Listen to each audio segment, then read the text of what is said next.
Hello friends, welcome back. यदि आप बिहार में नियोजित शिक्षक हैं तो यह वीडियो आपके एग्ज़ाम के पार्ट ऑफ व्यू से बहुत इंपॉर्टेंट होने वाला है।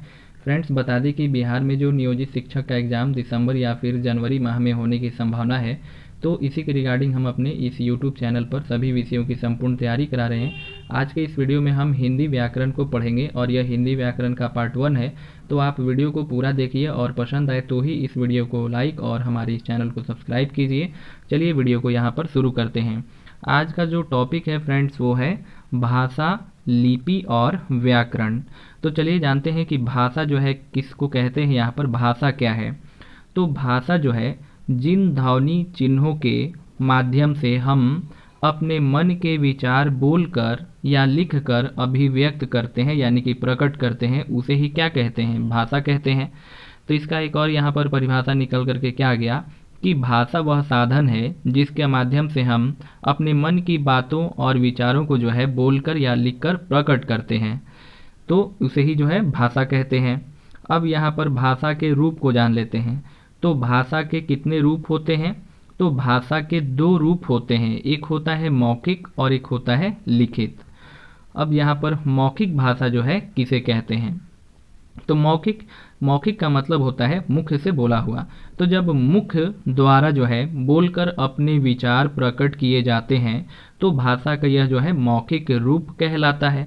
तो मौखिक का अर्थ होता है मुख से कहा गया, मतलब जो भी बात हम अपने मुख से बोलकर किसी दूसरे के सामने जो है प्रकट करते हैं, बताते हैं, तो इसे ही जो है भाषा का मौखिक रूप कहा जाता है।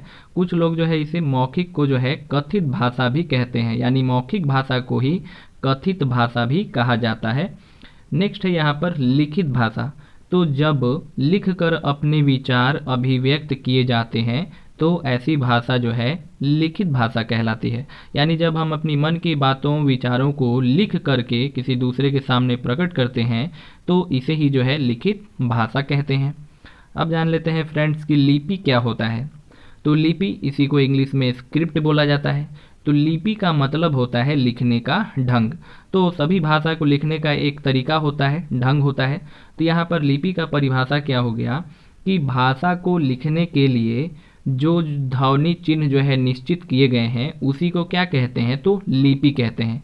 यानी सिंपल सा बात करें तो यहाँ पर हो जाएगा कि भाषा के लिखने के ढंग को ही लिपि कहते हैं। तो हम लोगों ने देखा यहाँ पर भाषा के बारे में, भाषा के 2 रूप मौखिक एवं लिखित, जिसमें मौखिक मुख से बोला हुआ और लिखित जब हम लिख करके किसी दूसरे के सामने प्रकट करते हैं, और लिपि हो गया भाषा लिखने का ढंग। अब यहाँ पर विभिन्न भाषाओं की लिपि को जान लेते हैं, जैसे हिंदी, संस्कृत और गुजराती। तो इन तीनों का लिपि हो जाएगा एक ही है, देवनागरी। तो हिंदी की लिपि भी पूछा जाए तो देवनागरी, संस्कृत देवनागरी, गुजराती का भी देवनागरी हो जाएगा। नेक्स्ट बात करें यहाँ पर उर्दू की लिपि। तो उर्दू की लिपि हो जाएगा यहाँ पर फारसी, अंग्रेजी, जर्मन, फ्रेंच, इन तीनों की लिपि। तो अंग्रेजी, जर्मन, फ्रेंच की लिपि यहाँ पर रोमन हो जाएगा। पंजाबी की लिपि है गुरुमुखी। नेक्स्ट अब बात करते हैं राजभाषा। राजभाषा क्या है? तो किसी राज्य या फिर देश में सबसे ज़्यादा यानी सर्वाधिक बोली जाने वाली भाषा ही क्या है? तो राजभाषा कहलाती है। यानी किसी भी राष्ट्र में, राज्य में या फिर देश में सबसे ज़्यादा जो भाषा बोला जाता है उसे हम कहते हैं राजभाषा। अब ये फ्रेंड्स बहुत ही इम्पोर्टेंट है कि हमारे जो संविधान से यह जुड़ा हुआ है कि 14 सितंबर 1949 में जो है भारतीय संविधान के अनुच्छेद 343 के 1 के अनुसार जो है हिंदी को राजभाषा के रूप में स्वीकार किया गया है। यानी कि भारतीय संविधान के अनुच्छेद 343 के 1 में यह प्रावधान है कि 14 सितंबर 1949 को जो है हिंदी को राजभाषा के रूप में स्वीकार किया गया। अगर बात करें फ्रेंड्स हिंदी दिवस हमारे देश में हर साल कब मनाया जाता है, तो हिंदी दिवस जो है वो प्रति वर्ष 14 सितंबर को मनाया जाता है। और अगर बात करें हम विश्व हिंदी दिवस जो है कब मनाया जाता है, तो यह प्रति वर्ष जो है 10 जनवरी को विश्व हिंदी दिवस मनाया जाता है। अब फ्रेंड्स यहाँ पर संविधान का बात हुआ है यहाँ पर, तो कुछ संविधान के महत्वपूर्ण तथ्य को जान लेते हैं भाषा से ही रिलेटेड। जैसे अगर बात करें कि मूल संविधान में कितनी भाषाएं, तो मूल यानी कि जब संविधान बन करके तैयार हुआ था तो उस समय जो है मूल संविधान में 14 भाषाएं थीं, और अभी वर्तमान समय में जो है भारतीय संविधान में कुल मिलाकर के 22 भाषाएं शामिल हैं। नेक्स्ट यहाँ पर जान लेते हैं कि 15वीं भाषा को जो है यानी कि सिंधी को कब जोड़ा गया है संविधान में। तो संविधान में समय समय पर जो है संशोधन भी किया गया है। तो यहाँ पर 21वां संविधान संशोधन जो है, जो कि 1967 में हुआ था, इसके तहत जो है सिंधी भाषा को भारतीय संविधान में जोड़ा गया, यानी ये हो गया 15वीं भाषा। मूल संविधान में 14 भाषाएं थी और ये एक भाषा जुड़ गया तो 15वीं भाषा हो गया यहाँ पर सिंधी। तो सिंधी भाषा को पूछा जाता है कि सिंधी भाषा को जो है किस संविधान संशोधन द्वारा जोड़ा गया है, तो 21वां संविधान संशोधन 1967 के द्वारा जोड़ा गया है। नेक्स्ट यहाँ पर बात करते हैं 71वां संविधान संशोधन। तो 71वां संविधान संशोधन जो है यह 1992 में हुआ था और इसके तहत जो है भारतीय संविधान में 3 भाषा को शामिल किया गया, नेपाली, मणिपुरी एवं कोंकणी को। तो इन तीनों को जो है याद करने का ट्रिक क्या है कि यहाँ पर नमक से हम याद कर सकते हैं आसानी से कि न से नेपाली हो गया और म से मणिपुरी और क से हो गया कोंकणी। तो ये जो तीनों भाषाएं हैं नेपाली, मणिपुरी और कोंकणी, इसे जो है 71वां संविधान संशोधन 1992 के द्वारा जो है भारतीय संविधान में शामिल किया गया है। तो कुल मिलाकर के हो गया अब यहाँ पर कितना, तो टोटल हो गया 18, यहाँ पर 15 पहले से और ये हो गया 16, 17, 18, 3 और बढ़ गया। नेक्स्ट अब यहाँ पर बात कर लेते हैं 92वां संविधान संशोधन।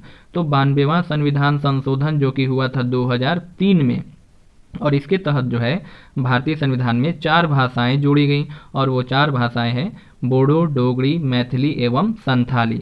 अब इसे भी जो है याद करने का एकदम सिंपल ट्रिक है, इसको हम बोर्ड मार्क्स से याद करेंगे। जैसे बी से हो गया बोडो यहाँ पर और डी से डोगरी, एम से मैथिली और एस से हो गया संथाली। तो ये 4 भाषाएं जो है जोड़ी गई हैं 92वां संविधान संशोधन 2003 के तहत, बोडो, डोगरी, मैथिली एवं संथाली। नेक्स्ट अब बात करते हैं कि बोली क्या होता है। तो बोली जो है भाषा का एक क्या है, तो क्षेत्रीय रूप है। तो बोली भाषा का क्षेत्रीय रूप ही क्या कहलाता है, तो बोली कहलाता है। उसके बाद फ्रेंड्स यहाँ पर व्याकरण, व्याकरण किसे कहते हैं, तो व्याकरण जो है भाषा के शुद्ध रूप नियमों का जो है ज्ञान कराने वाला शास्त्र ही क्या कहलाता है, तो व्याकरण कहलाता है। और व्याकरण के जो है 3 अंग होते हैं, जिसमें पहला है वर्ण विचार, दूसरा है शब्द विचार और उसके बाद है वाक्य विचार।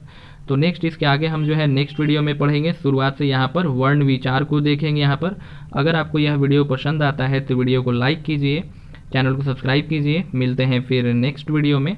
वीडियो देखने के लिए आपका बहुत बहुत धन्यवाद।